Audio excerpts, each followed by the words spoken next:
Good morning, Internet. I am Oswald Alves of Wintermain Advocacy, and let's learn about cerebral palsy, or what I have, the reason I'm in this chair. Let's continue. So, some common symptoms. You got your basic increased muscle tone, jerky movements,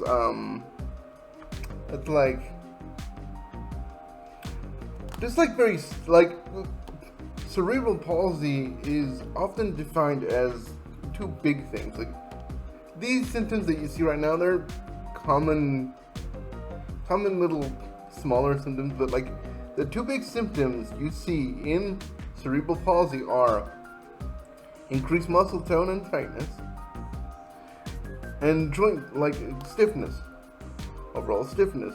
Obviously, difficulty walking or standing, that plays into the increased muscle tone.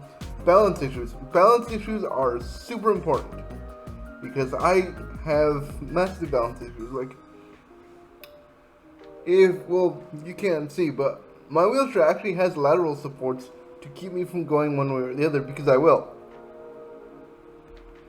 I can't, not that I can't, it's extremely difficult for me to sit on, say, like a bench or like a massage table, because there's nothing there kind of keeping me straight, so it's a lot of core control that I have to do. There's often all sorts of other stuff, like speech impediments. You guys have heard my stutter. You've heard when I start to get excited and I take pauses just like that. And a big one for me, difficulty with stretching and moving. Sometimes, for some reason, my body will get so tense that my mother has a hard time even just like rolling me over into another position. So it's called spastic quadriplegic cerebral palsy for a reason. Spasticity is first in line for a good reason, because that's probably one of the biggest identifiers of this condition.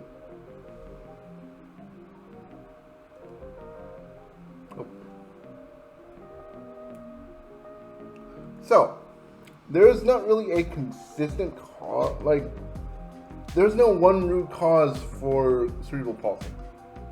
Let's get that out of the way. The most consistent cause is some form of either prenatal brain damage or something happened during pregnancy or even after.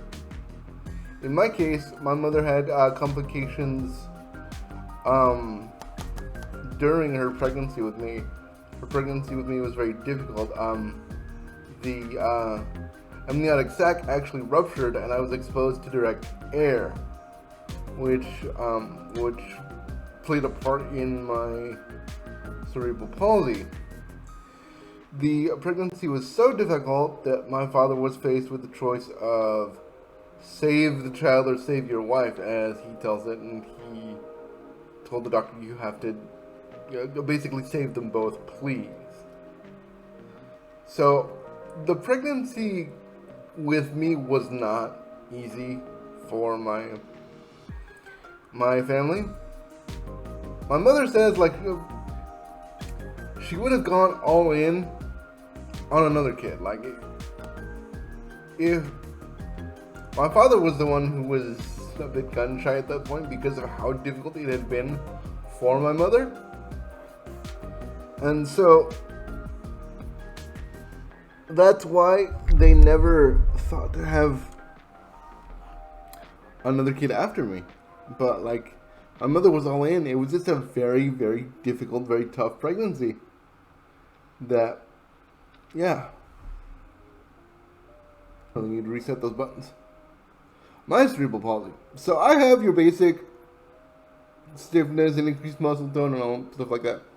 Some other stuff that has presented itself is I actually have bladder issues stemming from overly tight bladder muscles. My bladder muscles are so strong that when they get tight, they actually get tight enough to cause me to bleed. My bladder will bleed, and there have been days, this hasn't happened in a while because I'm not taking medication for it, but there were days where I would go to the bathroom, do number one, and it's just a cup of black coffee is what it is. Like, imagine a cup of just like absolutely black Americano, and that's what would be coming out of me. I also have a lack of fine motor skills. Like, I have trouble writing. I have trouble doing very fine things. Like, I have trouble plugging things in sometimes because, like, you don't realize how much fine motor skills it takes to do this. Especially when the connector and the port are very small. And so instead of it being like the full fist grip, it's more like this. And you have to try and position it. And it gets awkward. Another kind of thing I like to joke about. Don't hand me change, please. Don't hand me change because it will not end well. Because I have to drive with the right. And the left is... Not that my left hand isn't very strong. I'm actually fairly physically strong. The problem is that the grip and the motion and the fine control of the fingers and muscles in my hand isn't always the best. I can't really write with either hand. If you had me in school, because I know people that watch me have been with me in school, my writing is atrocious. There's like 2 other people I know that have worse handwriting than I do. Or there are a lot of, like, I type really, really slowly. And so I use a lot of voice recognition. I use drag and nuance. Because of that fine motor skills, like, I wish I could type as fast as some people. Like, I don't envy people because they are able-bodied. I envy people sometimes because some people have some really cool skills. Let me tell you.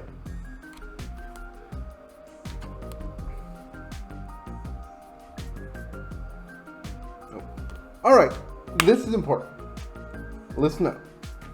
Some things to know about my disability and about me. These are not universal. Big old disclaimer. What I'm about to say right now is specific to my disability. First and foremost, I startle and I jump super easily. People like to laugh about it. I don't take it as a joke. I'll say that right now. Like, let me look dead into the camera and say this. My jumping isn't funny. Imagine, if you will, like straight up Twilight Zone. Imagine, if you will, a muscle cramp over your entire body. And imagine that muscle cramp going from 1 to 11 all at once. That's what that feels like. This next one is a big one. It's a big, big, big one for people who have children. Please, for the love of whatever deity you worship, teach your children not to mess with people's mobility devices. I get that kids think that they're cool, but also teach your children about bodily autonomy. Big topic right now, for reasons I won't get into. Teach them about bodily autonomy. Teach them that touching my wheelchair is like touching me without me asking. Teach them how dangerous it is. If they move something wrong and they run themselves over, it isn't my fault no matter how much you would like it to be. Because teaching your children about respecting mobility devices and respecting disability is so important, especially if they're younger, because it takes one accident for me to seriously hurt your kid. Not even gonna split hairs there. It takes once for something bad to happen. Okay? Once. Teach your children not to touch mobility devices. Big one for parents. Big one.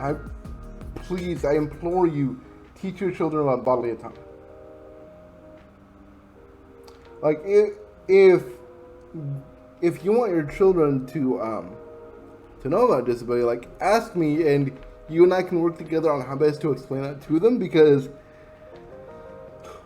disabled people like this, it's not just people like me in wheelchairs, people with canes, people with walkers, people who are hard of hearing, people, like, there are hundreds and hundreds of mobility devices that all need to be respected in their own way. Please communicate with us. Please teach your children that that is not a toy, that's not something that they can just walk up and touch, because they can get hurt, and it's rude. I don't care if you think, oh, they're children and they're innocent. They can get hurt like that. I can't snap my fingers. Again, motor skills issues. But please, please teach your children to respect mobility devices and mobility equipment. I cannot say that enough. Another big thing. If you and I are in conversation and I slow down or I stop or I stutter, give me a minute. Give me a minute to collect my thoughts. I'll finish my thought, I promise, because my brain sometimes works faster than my mouth. Please be patient with me. I'll finish my thought, promise. Just give me a minute. Give me a few minutes sometimes. Just please be patient. I'm not doing it on purpose. I'm not doing it to mess with you. Like, literally, sometimes my brain works faster than this. And finally, let's keep this conversation going. Ask me about disability. Like, ask me what my life is like. Ask me some challenges. Don't just lead in with, oh, does everything work? I hate that. If you lead with that, you are going to get one of two responses when you lead with, does everything work? You are either going to get, would you like a demonstration? Or you're going to get something I can't say on camera. I can say it, but I would have to censor it. I don't feel like editing for one word. And plus, I like to leave these open so that younger audiences can also watch. So, you're going to get one of two answers. You're going to get snark, or I'm going to use an expletive. Maybe several. Like, there are ways to responsibly communicate about disability and about cerebral palsy. Because one thing that people don't seem to understand, and let me look right down the barrel, cerebral palsy doesn't present the same way for every person. What I've listed here is a very small collection of symptoms of cerebral palsy. Very small. Like, so small, I would say that it's, oh god, probably less than 1/10 or 1/15 the presentable symptoms, because I've seen people with cerebral palsy that get up and walk around, that like have great motor skills, but they have other deficiencies. Cerebral palsy, as with other disabilities, is an umbrella. Again, I said it before in one of my first videos. If you get 10 people in a room, all with cerebral palsy, every single one of those 10 people is going to present cerebral palsy differently.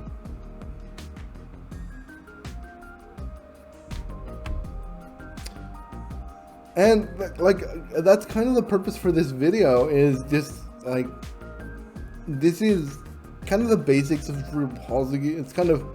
It's meant for you to kind of be able to then communicate, start that conversation with somebody with cerebral palsy or with somebody with a disability. Like, some of these are universal truths, especially teach your children not to mess with mobility equipment and disability equipment. Or ask people about it. Like, you've got people like me that love to talk about this stuff, that like, basically, I'm trying to make a living talking about disability. And so, like, some of these are universal truths, and that's part of the big reason of, like, doing this, is that there are quite a few people that don't know how to start the conversation, that are like nervous or shy or what have you about approaching somebody with a disability, or they just don't know what to say, don't know what to ask. And as I've said, like, my number one pet peeve that's guaranteed to just end the conversation as quickly as it began: does everything work? Does everything work? Or like, do your legs work? Or stuff like that. It's a very invasive, very ableist question to start with. Like, as I said before, if you start a conversation like that with me, you're going to get one or two responses. You're going to get, would you like a demonstration? Or you're going to get an expletive. Because it is the year of our Lord 2022. Let's stop with this morbid curiosity of, does everything work? Are you normal? Because that's not, like, I'm normal. I get frustrated. I enjoy television and video games and all the normal stuff. Like, this disability doesn't make me abnormal. It makes me disabled. It makes me not have a certain set of abilities, but that does not make me abnormal. Thank you. I have been Oswald Alaves of Winterman Advocacy. Please like and subscribe, and let's continue this conversation, because this conversation will never not be important.